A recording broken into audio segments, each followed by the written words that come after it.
Murieron, resucitaron, caminaron por Jerusalén, y la Biblia nunca más los menciona quiénes eran, a dónde fueron. Lo que Mateo 27:52 esconde ha perturbado a teólogos por siglos. Hay un versículo en la Biblia que la mayoría de los predicadores evitan, no porque no lo conozcan, sino porque no saben qué hacer con él. Está ahí, en medio del relato de la crucifixión, insertado como una roca en medio de un río, tranquilo, inmóvil, esperando que alguien se detenga a mirarlo de verdad. Mateo 27:52. Dice algo que si lo lees despacio, te detiene por completo. Y se abrieron los sepulcros, y muchos cuerpos de santos que habían dormido se levantaron, muertos, levantándose. En el momento exacto en que Jesús entregó su espíritu en la cruz. No es una metáfora, no es un sueño profético, es un evento narrado con la misma sobriedad con que Mateo narra todo lo demás en su evangelio. Y sin embargo, casi nadie habla de ello. Casi nadie se sienta con ese versículo y lo deja hacer lo que fue escrito para hacer, sacudir la fe desde adentro, no desde afuera. Porque es mucho más fácil predicar sobre el amor de Dios, sobre la gracia, sobre la misericordia, que pararse frente a una tumba abierta en el Gólgota y preguntarse qué significa lo que acaba de ocurrir. La comodidad teológica nos hace rodear lo que no entendemos, pero Mateo no rodea nada. Lo dice y sigue adelante, como si lo asombroso fuera también lo natural cuando se trata de Dios. Charles Spurgeon, aquel predicador que llenaba el Metropolitan Tabernacle con miles de personas hambrientas de la palabra, dijo una vez que hay verdades en la Biblia que no vienen a consolarnos, sino a confrontarnos. Verdades que no encajan en ningún sermón ordenado, que no caben en ningún esquema teológico prolijo. Y Mateo 27:52 es exactamente eso. Una verdad que no pide permiso para existir. Está ahí porque Dios quiso que estuviera. No para confundirnos, sino para expandirnos, para que nuestro concepto de lo que Él puede hacer crezca más allá de lo que hemos experimentado, más allá de lo que hemos visto, más allá de lo que nuestra mente considera posible dentro de los límites del mundo natural. Piénsalo por un momento. Estamos en el Gólgota. El cielo se ha oscurecido como si la creación misma se hubiera cubierto de luto. El velo del templo acaba de rasgarse de arriba hacia abajo, como si una mano invisible lo hubiera partido en dos. La tierra tiembla, y en medio de ese caos sagrado algo ocurre en los cementerios de Jerusalén que ningún testigo ocular habría podido anticipar. Tumbas que llevaban años selladas, algunas quizás décadas, comienzan a abrirse, y los que estaban dentro salen. Spurgeon también escribió que la resurrección de Cristo no fue un evento aislado, sino el inicio de una cadena que nadie podría detener. Cuando Él venció a la muerte, decía, la muerte misma comenzó a ceder terreno. Y Mateo 27:52 parece ser la primera señal visible de esa rendición. Como si la muerte, al sentir el peso de lo que acababa de ocurrir en la cruz, hubiera soltado a algunos de sus cautivos como anticipo de lo que estaba por venir. No como un accidente, no como un efecto secundario, sino como una declaración solemne de que el reino de la muerte había recibido su primera herida mortal. Pero aquí está lo que más inquieta, lo que más mueve el piso bajo nuestros pies. El texto dice que estos santos resucitaron en el momento de la muerte de Jesús, pero que no entraron a la ciudad santa hasta después de su resurrección. Mateo 27:53 lo aclara con palabras sencillas y enormes. Y saliendo de los sepulcros, después de la resurrección de Él, vinieron a la santa ciudad y aparecieron a muchos.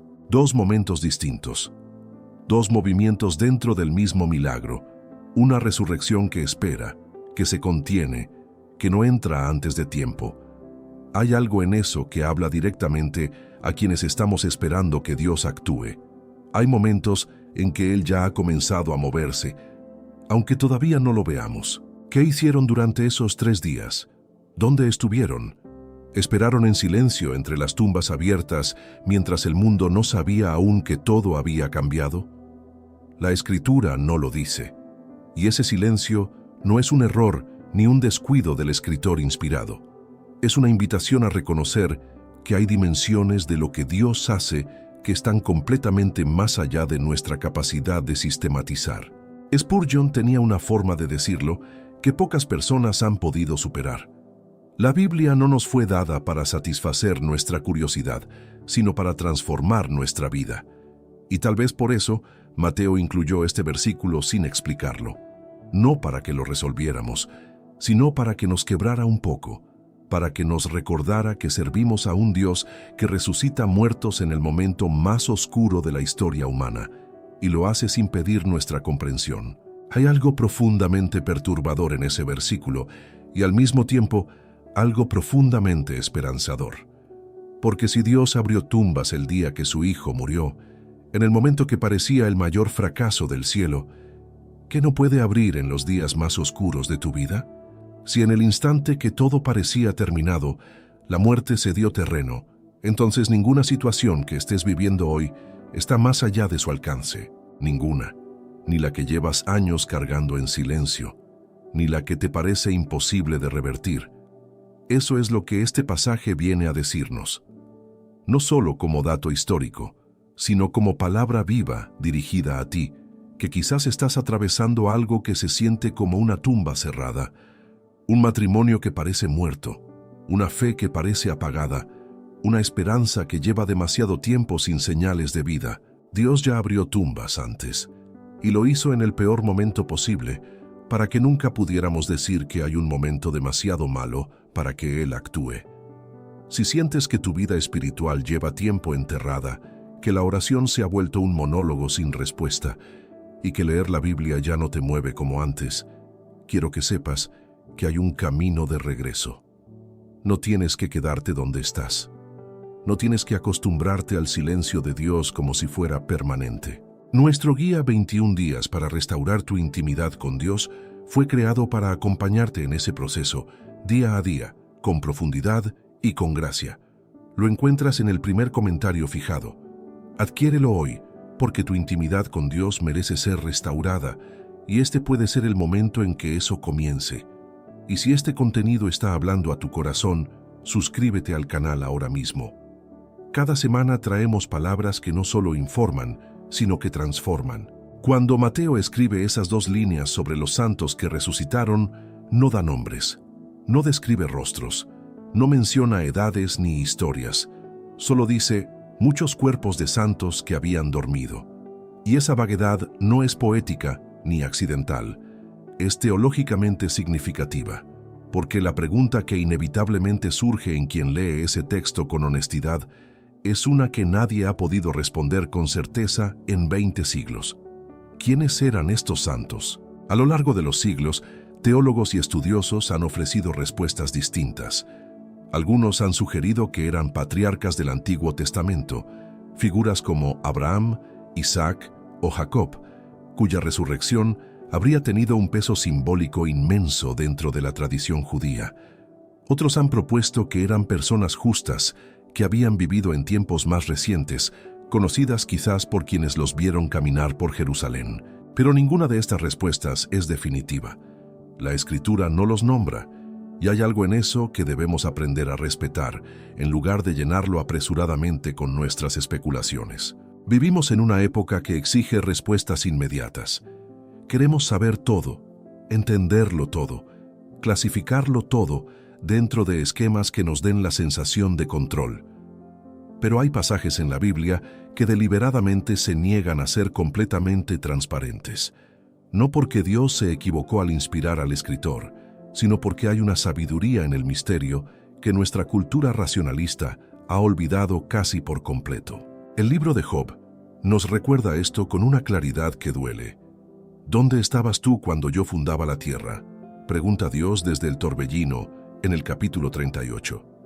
No como insulto, sino como una invitación a reconocer los límites de nuestra comprensión. Hay cosas que Dios no explica, porque la explicación no sería lo que más nos necesitamos. Lo que más nos necesitamos, siempre, es aprender a confiar en lo que no terminamos de entender. Estos santos sin nombre que aparecieron en Jerusalén nos dicen algo profundo sobre cómo Dios trabaja. Él no necesita que nosotros identifiquemos a sus instrumentos para que su obra sea real. No necesita nuestro reconocimiento para que su poder se manifieste. Actuó en silencio, sin anuncio previo, sin que nadie lo estuviera esperando exactamente de esa manera. Y esa es quizás una de las lecciones más difíciles de asimilar para quienes hemos crecido en una cultura que mide la presencia de Dios por la intensidad de las emociones que sentimos. Pero la Biblia muestra a un Dios que con frecuencia obra calladamente, lejos del escenario, fuera del centro de la atención humana. Y sin embargo, lo que hizo fue real, contundente, imposible de ignorar para quienes lo presenciaron. Esa combinación, la acción silenciosa de Dios y el efecto que no puede ser negado, aparece una y otra vez a lo largo de toda la Escritura. Piensa en cuántas veces en tu propia vida Dios ha actuado de formas que no reconociste en el momento. Cuántas veces algo que parecía una coincidencia resultó ser su mano. Cuántas veces una conversación inesperada, una puerta que se abrió sin que la empujaras, fue en realidad parte de un movimiento que Él ya había iniciado mucho antes de que tú lo notaras. Estos santos que nadie puede nombrar con certeza son el símbolo perfecto de eso. Lo que sí sabemos es lo que el texto dice sobre su misión. Aparecieron en la ciudad y se mostraron a muchos. No se escondieron, no regresaron a sus tumbas, entraron a Jerusalén y fueron vistos. Eso significa que su resurrección no fue un evento privado, fue un testimonio vivo, caminando por las calles de la ciudad más cargada de historia religiosa en el mundo conocido de aquella época. Imagina lo que debió significar para quienes los vieron. En una cultura donde la muerte era definitiva, de repente personas que habían muerto aparecen, reconocibles, presentes. El Evangelio de Juan nos dice que incluso en el caso de la resurrección de Jesús, Tomás necesitó ver para creer. ¿Cómo habrá sido entonces recibir la visita de alguien que uno sabía que había sido enterrado hace meses, quizás años? No hay respuesta que alcance a describir eso completamente.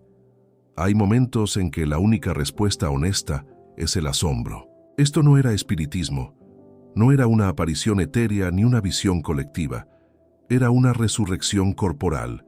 La misma palabra griega que se usa para describir la resurrección de Cristo se usa aquí. Egertesan. Se levantaron, con cuerpo, con peso, con presencia física en el mundo real.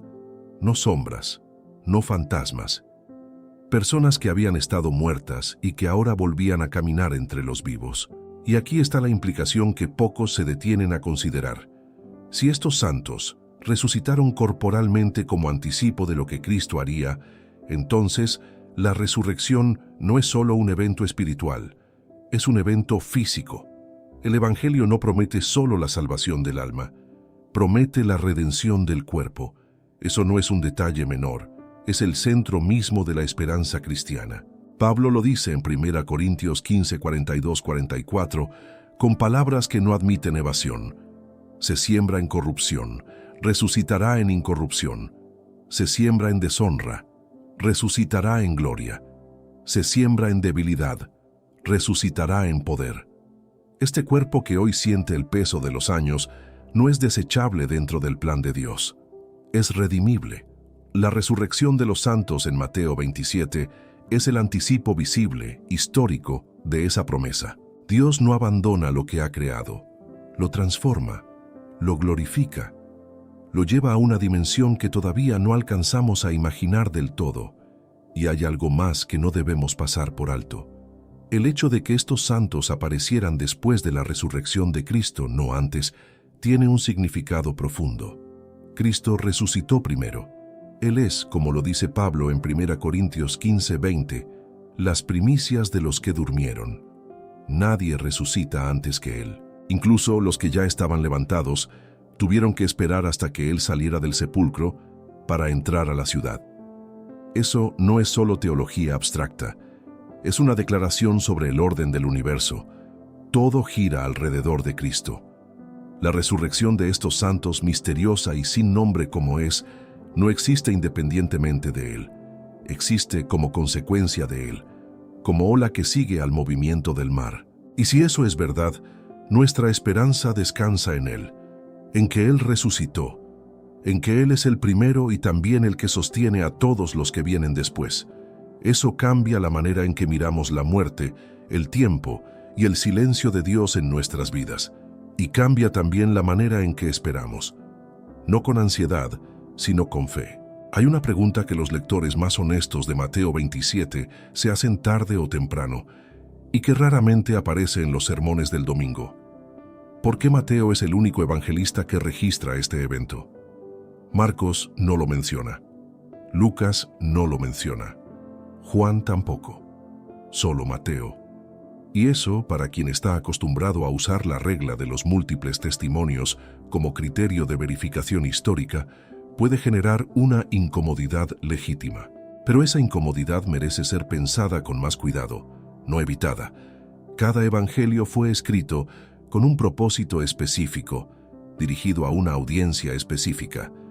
Mateo escribe principalmente para lectores judíos.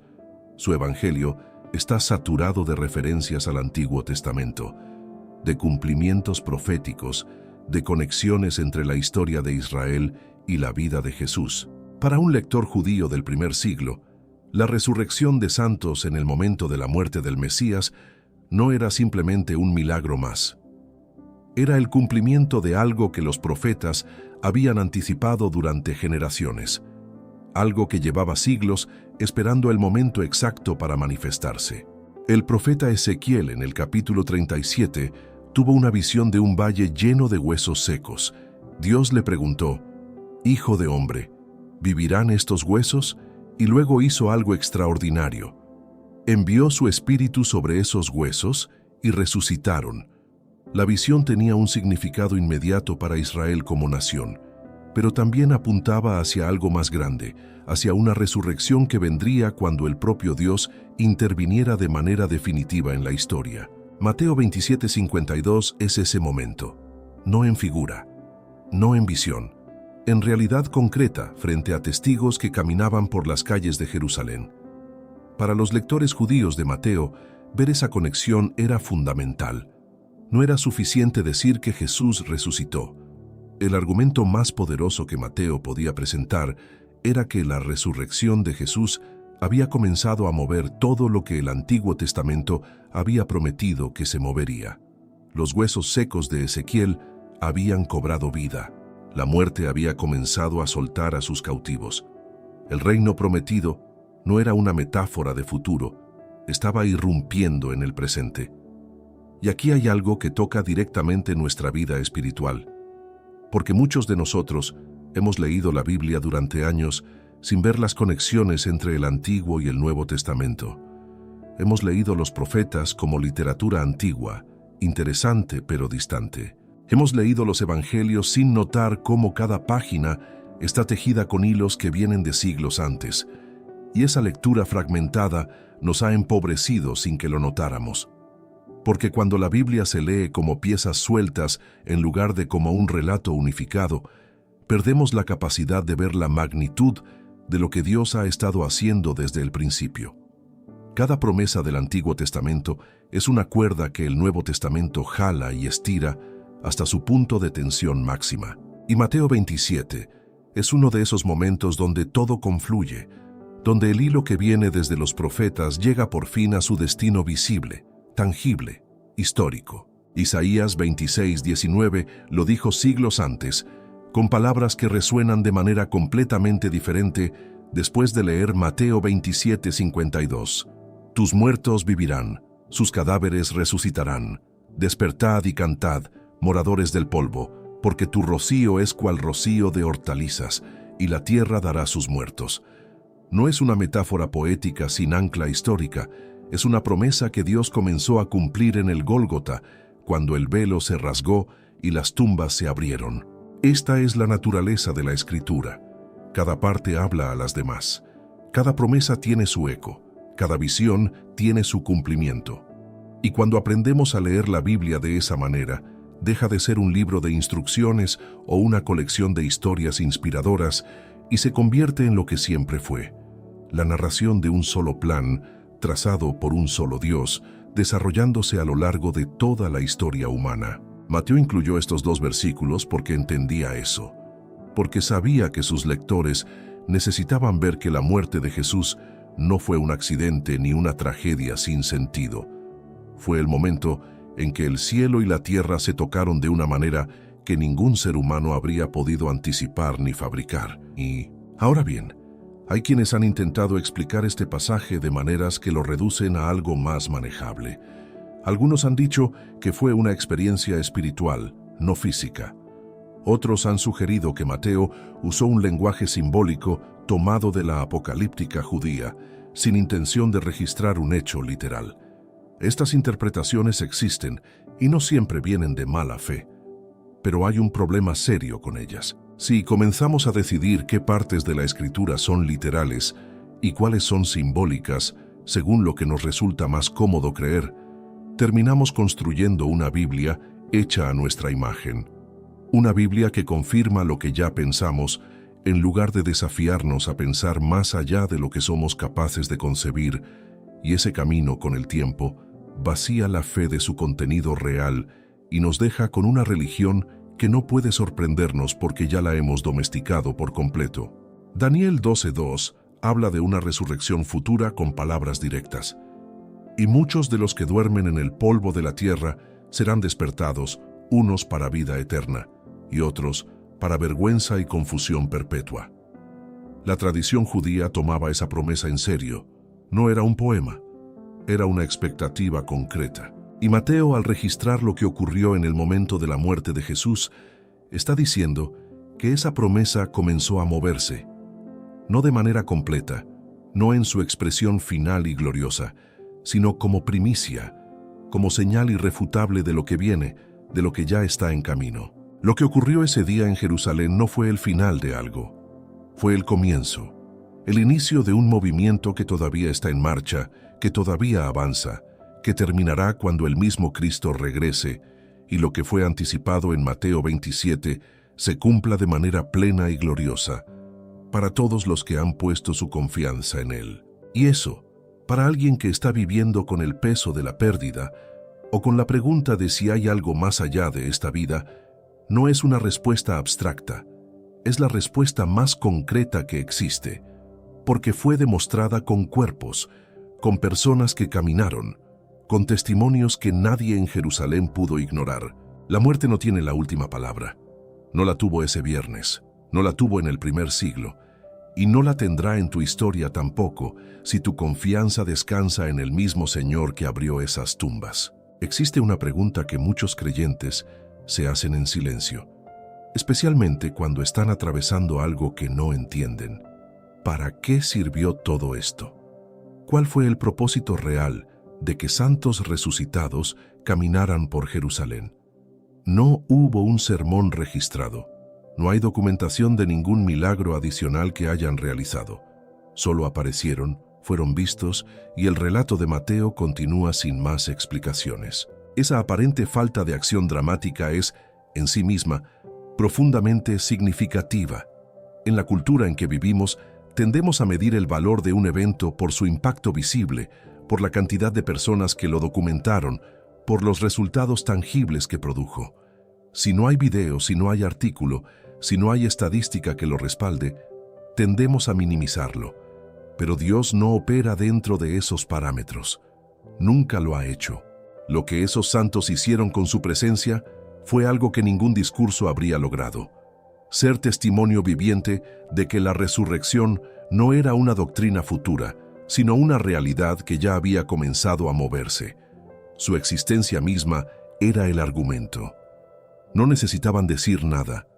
Estar era suficiente. A veces, el testimonio más poderoso no es el que se pronuncia con palabras, sino el que se porta con la vida, con la presencia, con la simple realidad de seguir siendo después de lo que debería habernos destruido. El apóstol Pablo lo entendió con una claridad extraordinaria. En Romanos 6:5 escribió: «Porque si fuimos plantados juntamente con Él en la semejanza de su muerte, así también lo seremos en la de su resurrección». No dice que lo seremos en términos vagamente espirituales. Lo dice como consecuencia lógica e inevitable de lo que ya ocurrió. La resurrección de Cristo no es solo una promesa para el día final. Es el fundamento sobre el cual descansa toda la esperanza del creyente, no solo en la eternidad, sino también en el peso de cada día presente. Y los santos que caminaron por Jerusalén eran la ilustración viva de esa verdad antes de que Pablo encontrara las palabras para articularla. Pero hay algo más que este episodio revela sobre la naturaleza del testimonio. Esos santos no eligieron a quienes se aparecían. El texto dice que aparecieron a muchos, no a los líderes religiosos del templo, no a Pilato, no a los que tenían poder para validar oficialmente lo que había ocurrido. Aparecieron a muchos, sin selección por posición social ni autoridad religiosa. Y eso dice mucho sobre cómo Dios distribuye la evidencia de su obra. No la concentra en los poderosos, no la reserva para quienes tienen credenciales académicas o posiciones institucionales. La derrama sobre los que están disponibles para recibirla, sobre los que tienen ojos dispuestos a ver aunque la mente todavía esté procesando lo que ha visto. Dios no busca a los más preparados, busca a los más disponibles. La fe no es una conclusión a la que llegamos después de revisar pruebas suficientes y certificadas. La fe es una respuesta a la presencia de Dios que se manifiesta en los lugares y a las personas que Él escoge. Lucas 16:31 tiene una frase que Jesús mismo pronunció y que resulta perturbadora si la dejamos aterrizar con su peso real. Si no oyen a Moisés y a los profetas, tampoco se persuadirán aunque alguno se levante de los muertos. Lo dijo antes de la crucifixión, y la historia lo confirmó. Hubo personas en Jerusalén que conocieron el testimonio de los santos resucitados, que vivieron en la misma ciudad donde ocurrió todo, y aún así no creyeron. No porque la evidencia fuera insuficiente, sino porque el corazón ya había tomado una decisión. El problema nunca fue la falta de señales. El problema fue la dureza que se instala cuando alguien decide de antemano que no va a creer sin importar lo que vea. Eso tiene implicaciones directas para nosotros, porque a veces pensamos que si Dios nos diera una señal más clara, si nos explicara el porqué de nuestros dolores y pérdidas con una lógica que pudiéramos seguir, entonces nuestra fe sería más sólida, más capaz de sobrevivir las tormentas. Pero la Escritura muestra una y otra vez que las señales más grandes de la historia no fueron suficientes para quienes ya habían decidido no creer. La fe no es el resultado de acumular evidencia hasta que la duda ya no tenga espacio. La fe es una decisión del corazón en respuesta a lo que Dios ya ha revelado.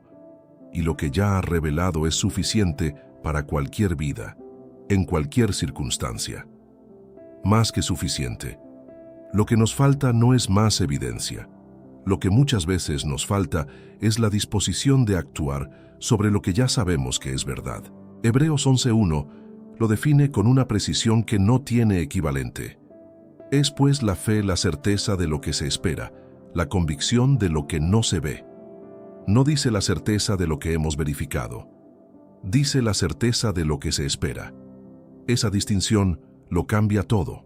Significa que la fe opera en el territorio del futuro garantizado por lo que Dios ya hizo en el pasado. Y ese pasado incluye tumbas abiertas, velos rasgados y santos caminando por calles de ciudad en una mañana que nadie había previsto. Los santos que caminaron por Jerusalén eran ese puente. Eran el pasado de la muerte vencida y el futuro de la resurrección plena, caminando juntos en el presente de una ciudad que todavía no comprendía del todo lo que había ocurrido. Su presencia silenciosa era el mensaje más poderoso posible. Dios cumple lo que promete, sin necesitar nuestra validación, sin esperar a que entendamos. Lo cumple de todas formas, siempre, incluso cuando nadie lo está esperando, incluso cuando las circunstancias parecen indicar exactamente lo contrario. Esa constancia no es ingenuidad, es la naturaleza de un Dios que no depende de que las condiciones sean favorables para actuar. Significa que las promesas de Dios sobre tu situación, sobre tu familia, sobre tu fe, No dependen de que las entiendas completamente para ser reales. No dependen de que puedas explicarlas. Dependen únicamente de que Él es fiel. Y su fidelidad no ha cambiado desde el día en que esas tumbas se abrieron en Jerusalén. Esa fidelidad es la misma que te acompaña hoy. La misma que actuó en el Gólgota, actúa también en los momentos oscuros de tu historia. Y la historia que comenzó en Mateo 27 todavía no ha terminado. Tú eres parte de ese relato que Dios sigue escribiendo, con paciencia y con propósito, aunque tú todavía no veas el final. Hay una dimensión de Mateo 27:52 que casi nunca se menciona, y que sin embargo puede ser la más personal de todas. No tiene que ver con la teología de la resurrección, ni con el cumplimiento profético, ni con la estructura del relato de Mateo. Tiene que ver con lo que ese versículo le dice directamente a quien está cargando algo que siente como una tumba cerrada desde adentro. Con lo que le dice a quien ha dejado de esperar porque lleva demasiado tiempo esperando sin ver nada. Porque la resurrección de esos santos no ocurrió en un momento de celebración. Ocurrió en el momento más oscuro del que el Evangelio tiene registro. El cielo estaba negro. El Hijo de Dios había muerto. Los discípulos estaban dispersos y aterrorizados, sin saber qué hacer con lo que acababan de ver. No había señales visibles de victoria. No había un motivo humano para la esperanza. Y fue en ese preciso momento, no después, no cuando la situación mejoró, sino en el centro mismo del dolor más profundo, que Dios eligió abrir tumbas. Eso no es un detalle menor, es el corazón del mensaje. Muchos de nosotros esperamos que Dios actúe cuando las condiciones sean las adecuadas, cuando hayamos resuelto nuestras deudas, cuando la familia esté estable, cuando nuestra fe sea más madura, cuando hayamos dejado de dudar. Construimos sin querer una lista de requisitos que creemos que Dios necesita ver antes de moverse. Pero el patrón bíblico dice exactamente lo contrario. Dios no espera a que todo esté en orden para moverse. Se mueve en medio del desorden, en el Gólgota, en el desierto, en el foso de leones, en el vientre de un pez. El Salmo 22, que Jesús mismo citó desde la cruz con las palabras Dios mío, ¿por qué me has desamparado?, comienza en la oscuridad más absoluta y termina en una declaración de confianza que no depende de que la situación haya cambiado. El salmista no describe una salida del dolor, describe una fe que persiste dentro del dolor, que se afirma aunque los hechos todavía no acompañen la esperanza. Una fe que no necesita ver el final para seguir avanzando hacia él. Y eso es exactamente lo que los santos resucitados representan para quien está viviendo algo que no entiende. No son la promesa de que todo se resolverá rápido, ni de que el dolor desaparecerá sin dejar huella.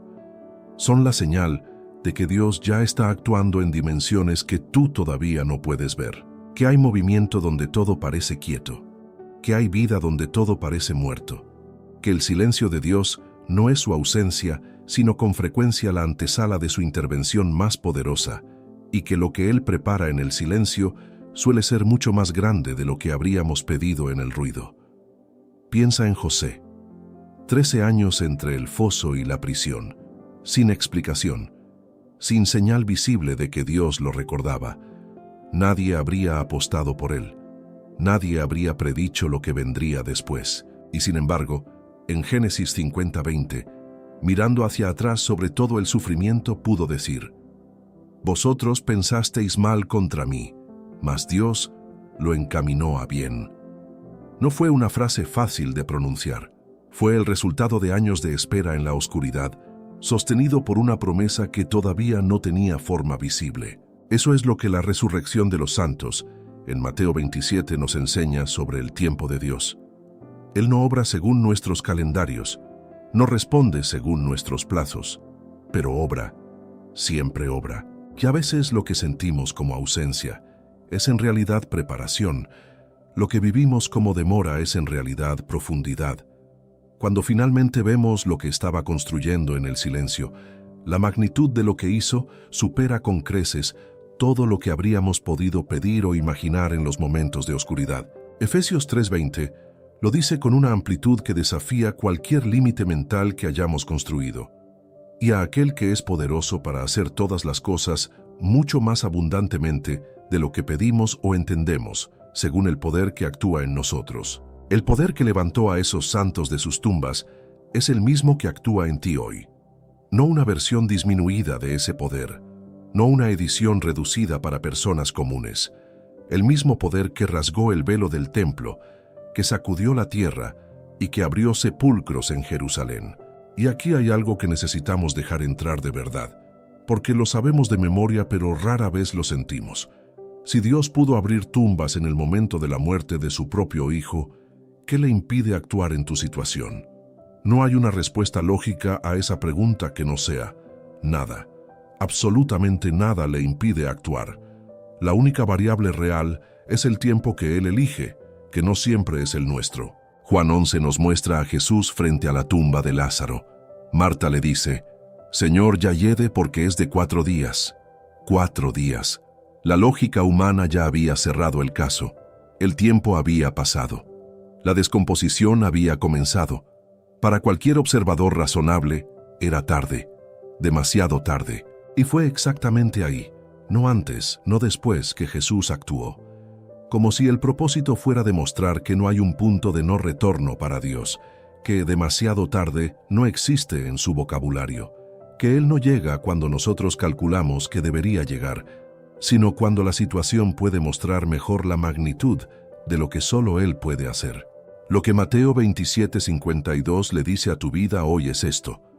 No importa cuánto tiempo lleva cerrada esa tumba, no importa si ya pensaste que era demasiado tarde, no importa si los que te rodean ya consideraron el caso perdido. Dios abre tumbas. Lo hizo ese viernes en Jerusalén. Lo hizo con Lázaro. Lo hizo con José. Y lo puede hacer con lo que tú estás cargando hoy, en el momento que Él determine que es el correcto. No tienes que entenderlo todo. No tienes que tener todo resuelto. No tienes que llegar a Dios con respuestas. Puedes llegar con preguntas, con dudas, con el cansancio de esperar. Solo tienes que mantener la confianza en que el que abrió esas tumbas sigue siendo el mismo hoy, que su poder no ha disminuido y que su amor por ti no ha cambiado. Esa certeza no la da ninguna circunstancia favorable ni ningún argumento teológico por sí solo. La da únicamente Él, y Él siempre ha sido y siempre será suficiente para todo lo que tú enfrentas. Mateo 27:52 no es un versículo para resolver, es para recibir. Tumbas que se abren en el momento más oscuro no son un accidente. Son la firma de un Dios que nunca abandona lo que comenzó. Si sientes que algo en ti lleva demasiado tiempo cerrado, recuerda, Él ya abrió tumbas antes. Si la oración se siente como hablarle a un cuarto vacío, si leer la Biblia ya no te mueve y la distancia de Dios pesa, no tienes que quedarte ahí. Nuestro guía, 21 días para restaurar tu intimidad con Dios, es un camino real, día a día, hacia Él. No teoría. Encuentras el enlace en el primer comentario fijado. Adquiérelo hoy, porque tu intimidad con Dios merece ser restaurada, y este puede ser el momento en que eso comience. Suscríbete, comenta, dale like y comparte. Hay más videos esperándote en la pantalla.